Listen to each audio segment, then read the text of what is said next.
जी हाल चाल भाइयों और बहनों। तो आज फाइनली इंग्लिश का भी एग्ज़ाम हो गया है, class 12 CBSE।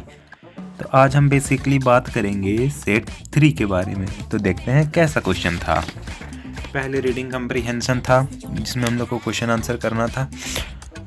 Chronobiology the science of time is within us, इस टॉपिक का नाम था। इसमें कुल 6 पैराग्राफ्स थे और 10 क्वेश्चंस थे, जैसे सबको पता है।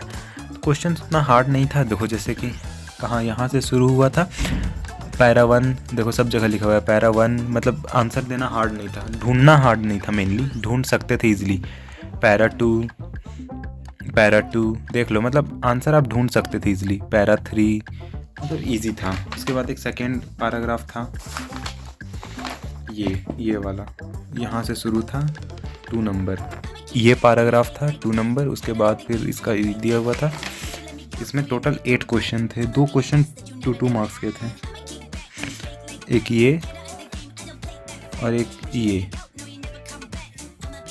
ये दोनों 2 मार्क्स के थे। उसके बाद यहाँ से शुरू होता है हमारा क्रिएटिव राइटिंग स्किल। एक हमें यहाँ पे नोटिस राइटिंग लिखना था, और में एक और था, 2 नोटिस राइटिंग था। मैंने ये वाला लिखा क्योंकि ये इजी था।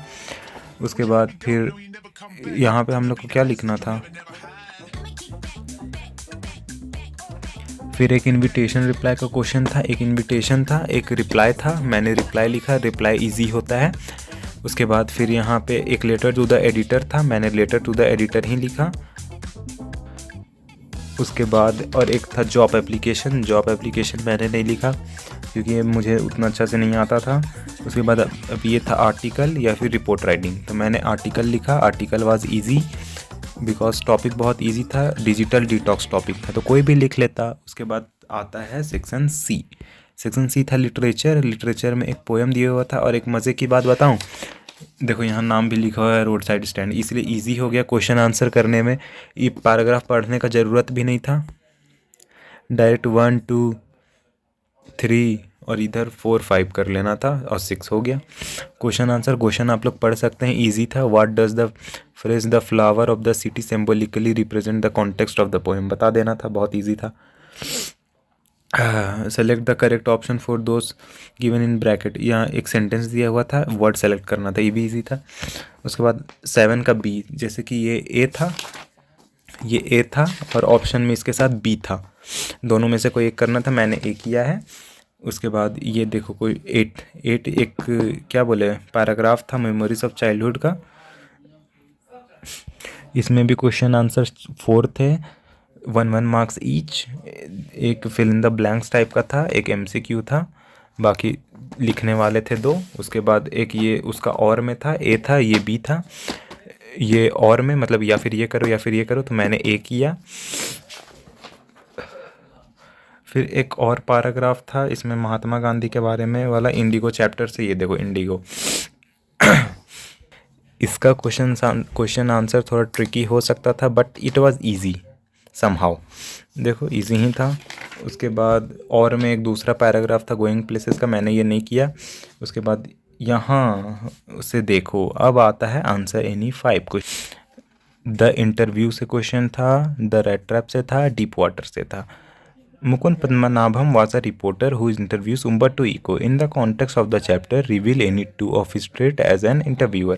इन्हीं 5 करना था। उसके बाद did the peddler respect the confidence reposed in him by the crofter? explain करना था। ये क्या है, the misadventure at YMCA pool, Douglas के साथ क्या हुआ था, उन्हें पुल में उठा के फेंक दिया था, वो वाला लिखना था। उसके बाद Saheb was no longer his own master, Saheb काम करने लगा था टी स्टॉल में, वो लिखना था। Kamala Das at the imagery of मेरी children of to her poem, उसमें हम लोग को बताना था कि उनकी माँ थोड़ी एज्ड हो गई थी और बाहर बच्चे खेल रहे थे, फुल एनर्जेटिक थे ये सब। फिर सुब्बू के बारे में बताना था, मल्टी फेस्ड जीनियस थे कैसे, क्योंकि वो सारा काम करते थे, राइट हैंड थे। फिर यहाँ देखो आंसर एनी 2, ये 3 क्वेश्चंस थे, 3 में 2 करना था। Journey to the end of the earth, the enemy on the face of it, journey to the end of the earth का ये क्वेश्चन था। फिर ये the enemy, how did doctor Sadao father upbringing impact his values and choices later in life, ठीक है, कैसे किए, American soldier था उसका हेल्प किए, वो सब लिखना था। Mister Lamb tell Derry to shift his focus from his on scattered fish to the world around him, ये भी लिखना था कि क्यों मिस्टर लैम चाहते थे कि डेरी अब मतलब अपना फोकस हटा दे अपना फेस से, ठीक है। उसके बाद आंसर एनी वन, ये दोनों में कोई एक आंसर करना था। एक लास्ट लेसन से क्वेश्चन था, एक कीपिंग क्वाइट से था। इसमें लैंग्वेज के बारे में बताना था, इसमें नेचर के बारे में बताना था। ईजी था, 120 वर्ड्स में लिखना था, 120 to 150। फिर लास्ट क्वेश्चन है क्वेश्चन नंबर 13। इसमें कल की कैसे लिखे थे द टाइगर किंग, क्या आयरनी था बेसिकली वो लिखना था। वही मतलब होता है, एक जीत कला साका था कि वो कैसे स्ट्रगल की अपना अथीम। बस यही था दोस्तों। आपका कैसा रहा मुझे कमेंट में ज़रूर बताएं, और नेक्स्ट हम लोग मिलेंगे किस पेपर के साथ। बहुत लोगों का तो एग्ज़ाम ख़त्म हो गया होगा, जिनका बचा होगा all the best. Thank you so much for watching, bye.